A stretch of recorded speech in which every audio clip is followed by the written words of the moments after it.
ये हमारा अध्यात्म का अनुभव की बात है। नहीं तो क्या कर दिया जाए जिससे आप बच सकते हो? सोचो आपको क्या मिल जाए? एक ऐसा शब्द बोल दो जिससे आप निर्भय, निश्चिंत और निःशोक हो सकते हैं। एक बोलो कि ये मिल जाए तो मैं बिल्कुल निश्चिंत हो जाऊंगा और आज से कोई कामना नहीं करूंगा। बोलो, कोई एक बात बोलो। नहीं बोल सकते। आज हमारे बच्चों में बहुत जल्दी इतना सोचने की क्षमता आ गई है कि अब तो यार जीवन किस काम का। कहीं कोई ब्लैकमेल कर रहा तो जीवन, अरे हमें लड़ना है।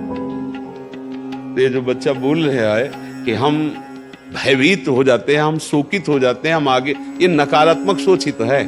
क्यों है? क्योंकि आधार नहीं है। आधार हो तो फौरन उसकी काट है। भगवान है ना, प्रभु है ना, ऐसा कैसे हो सकता है? हम उनका भजन करते हैं, हम उनके आश्रित हैं, ऐसा कैसे हो सकता है? महाराज जी, ये तो सोच रख लिया और इससे हम पार भी हो गए। महाराज जी, फिर जब असफल हो जाए उसके बाद हमारा क्या मान्यता रहनी? सही बात पूछो तो जब आप ऐसा करोगे तो असफलता में सफलता का ही आनंद अनुभव में आएगा।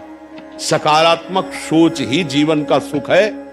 नहीं तो दुख और सुख और जय और पराजय ये टिकाऊ नहीं है। जैसे दिन टिकाऊ नहीं है, ऐसे रात टिकाऊ नहीं, ऐसे सुख टिकाऊ नहीं है, ऐसे दुख टिकाऊ नहीं। कोई सदैव विजयी नहीं रहता, कोई सदैव हारता नहीं, कोई सदैव सुखी नहीं रहता, कोई सदैव दुखी नहीं रहता। ये क्रम चलता रहता है। दुख के अवसर पर हमें हमारे विचार बचाते हैं हमको।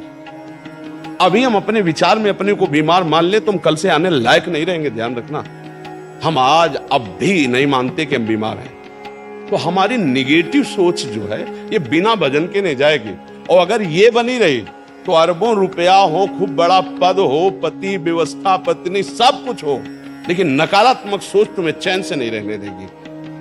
पक्की बात मान लीजिए। इसको सुधारना है तो सत्य पे आइए, धर्माचरण कीजिए, पवित्र चरित्र रखिए और नाम जप कीजिए। आपकी सोच बदल जाएगी। देखो, आपकी सोच अच्छी है तो आप थोड़ा कम पैसे वाले भी है ना, गरीब भी हैं, तो मस्त रहेंगे। सोच सही नहीं है तो चाहे आपके पास अरबों रुपया हो, आपका जीवन नरक जैसा रहेगा। क्योंकि आपकी सोच अशांति, कलह, नाना प्रकार की वासनाओं में, खेल में फंसाकर आपको नष्ट कर देगी। तो हमें लगता है कि बिना अध्यात्म के चिंता, भय, शोक इसका दूर होना बहुत कठिन है।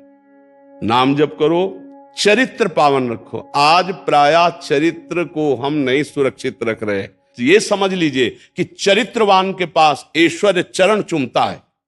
चरित्रहीन चाहे आप जितना धन एकत्रित कर ले, शांति और सुख का अनुभव नहीं कर सकते। अब ये बात शास्त्र की और संतों की मानना स्वीकार करो तो अभी आनंद की अनुभूति हो जाए। हमारा चरित्र देखो, हम राम चरित्र गाते हैं। राम जी रघुवंश में प्रकट हुए और रावण उत्तम कुल पुलस्त करनाती, ब्राह्मणत्व उत्तम कुल पुलस्त करनाती, लेकिन चरित्रहीन हो गया तो राक्षस कहा गया। समझ रहे? चरित्र गाते हम, राम चरित्र गाते हैं।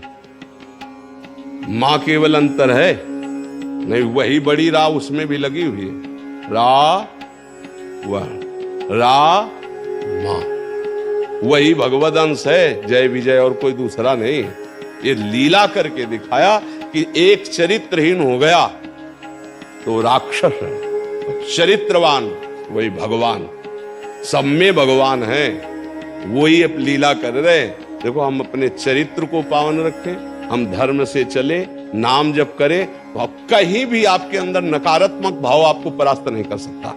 ये हमारा अध्यात्म का अनुभव की बात है। नहीं तो क्या कर दिया जाए जिससे आप बच सकते हो? सोचो आपको क्या मिल जाए? एक ऐसा शब्द बोल दो जिससे आप निर्भय, निश्चिंत और निःशोक हो सकते हैं। एक बोलो कि ये मिल जाए तो मैं बिल्कुल निश्चिंत हो जाऊंगा और आज से कोई कामना नहीं करूंगा। बोलो, कोई एक बात बोलो। नहीं बोल सकते, क्योंकि एक के साथ हजारों बातें लगी हुई है। एक केवल वो है कि परमात्मा मिल जाए तो फिर सब कुछ।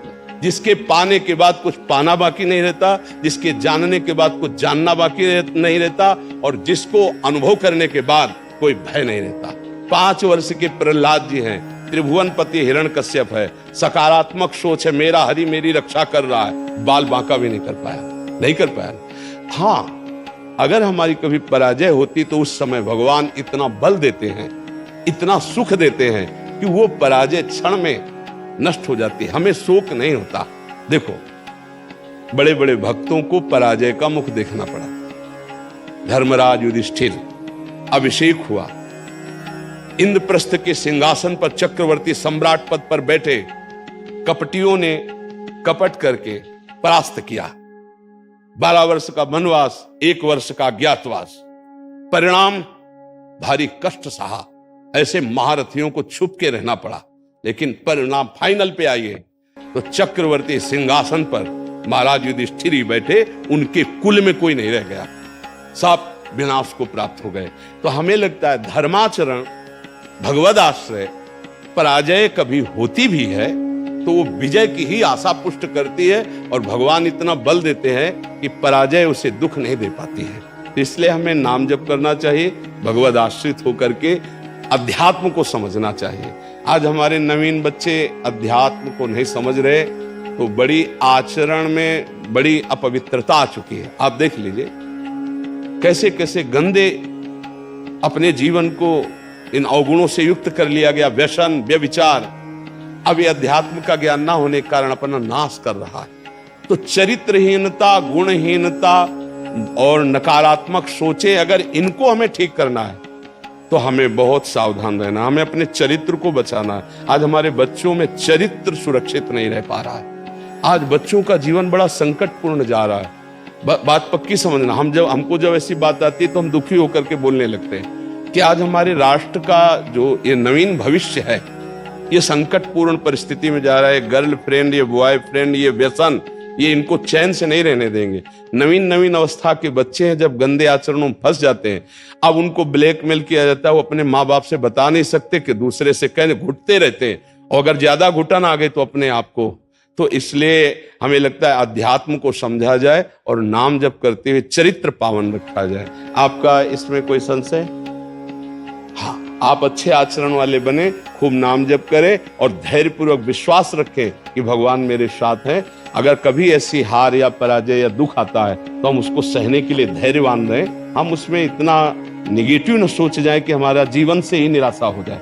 आज हमारे बच्चों में बहुत जल्दी इतना सोचने की क्षमता आ गई है कि अब तो यार जीवन किस काम का। कहीं कोई ब्लैकमेल कर रहा तो जीवन, अरे हमें लड़ना है। हम कल भी कह रहे थे कि बच्चों को चाहिए माता पिता से दोस्त जैसा व्यवहार करें, और माता पिता को चाहिए कि बच्चों से दोस्त जैसा व्यवहार करें। दोनों आमने सामने बैठकर उनके हृदय की बात को जाने और उनको दोस्त की तरह सपोर्ट करें, तो आगे बढ़ सकते हैं, वो दलदल में फंसे हुए निकल सकते हैं। नहीं तो कई ऐसे गंदे बच्चे होते हैं जो अच्छे बच्चों को अपने विषय जाल में फंसा करके उनके जीवन को बर्बाद करते हैं। बकाया नकारात्मक सोच के लिए नाम जप बहुत जरूरी है। चाहे आप स्त्री हो, चाहे पुरुष हो, चाहे गृहस्थ हो, चाहे विरक्त हो, जब तक नाम जप नहीं करोगे, आचरण पवित्र नहीं रखोगे, तो वास्तविक सुख का अनुभव नहीं होगा। नाम जप बहुत आवश्यक, इसलिए हम सबसे प्रार्थना करते हैं नाम जप करो, शराब मत पियो, मांस मत खाओ, पराई माता बहनों की तरफ गंदी दृष्टि से मत देखो, गंदे आचरण मत करो। ये मनुष्य जीवन ऐसे गंदी बातों के लिए नहीं मिला। गृहस्थी में हो तो धर्माचरण करते हुए धर्म पूर्वक विषय भोगो और नाम जप करो, भगवान को प्राप्त हो।